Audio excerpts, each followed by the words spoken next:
Kjötsúpa, meat soup. A main dish from Iceland. Serves 2. You will need 9 ingredients.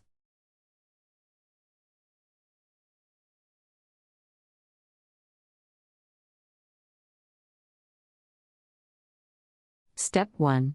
Have the meat chopped into rather small pieces. Boil the meat in the salted water for 25 minutes. Skim.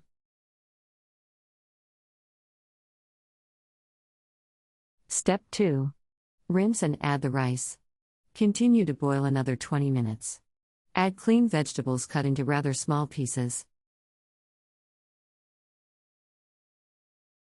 Step 3.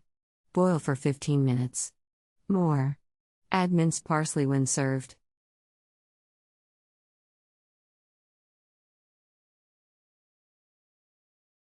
Step 4.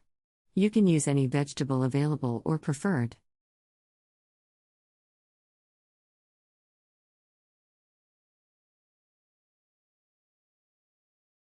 Country Reports, Culture, Countries, Travel.